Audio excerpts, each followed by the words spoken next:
Cheerful good morning to all of you. Myself Sukhvinder Kaur from DIPS Institution. Today I will teach you an important chapter of the grammar, modals. Let's start with the definition. Modals are auxiliary verbs which help to express the possibility or certainty of a thing, one's duty or obligation, or the permission to do something. These are the examples of the modal auxiliaries: can, could, shall, should, will, would, may, might, must, etc. Now, see, the meaning of a statement changes with the use of modals.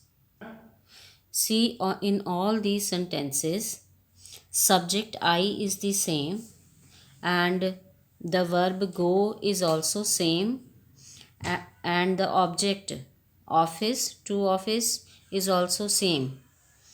The only changes, that is the modal verbs, are changed in all these sentences. Only the modal verbs are changed in all these sentences.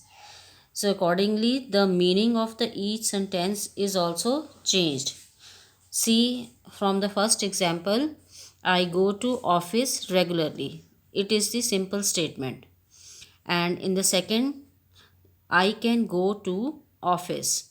This can word shows that shows its ability, the ability of the subject I to go to office. Then third, I may go to the office. This show the possibility of its of the subject, whether he goes or to the office or not. Then fourth, it must go to office. Must shows the strong obligation that it is necessary that he go to office. Now modal verbs can and could.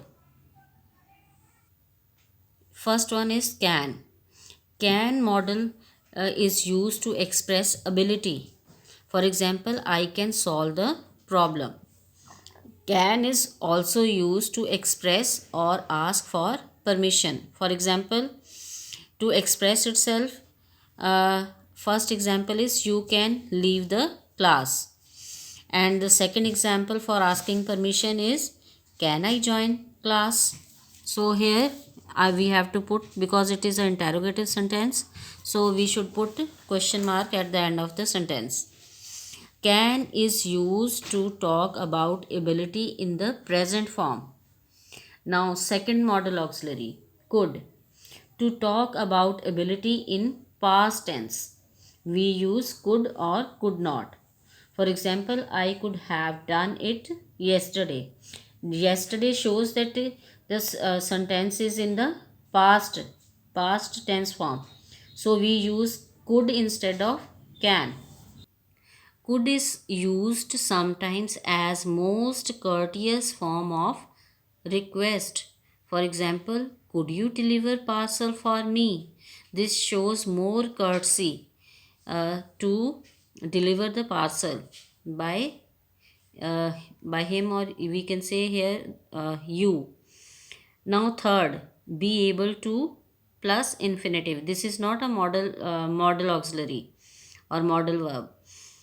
We can use be able to plus infinitive to talk about ability in all tense forms. Means this be able to is used instead of can and could, but it is used in all tense forms: present, past, and future. For example, for future tense, it is used as we will be able to join us, he will be able to join us tomorrow. And for the present tense, it is shown here as they have not been able to help him. Must is used as modal verb. We use must to express a command, necessity, or moral obligation. For first, as a command, first example is you must sit down. It shows that somebody is commanding that you must sit down. For in the second example, uh, it shows the necessity.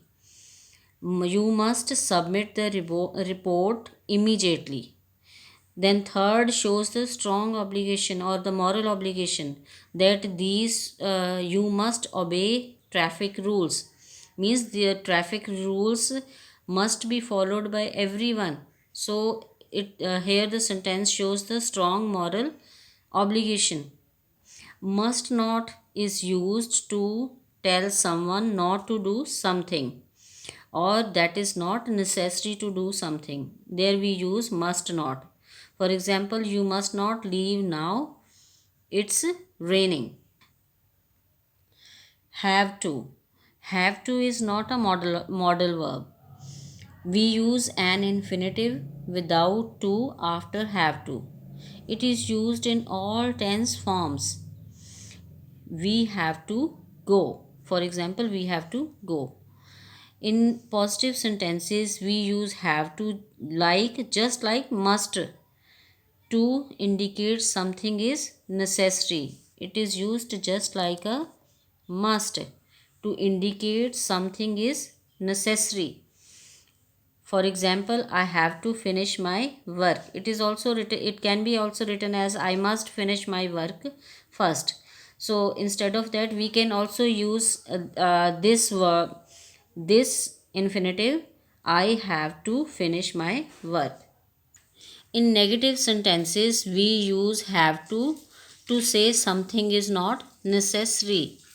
Example, we don't have to go to school tomorrow.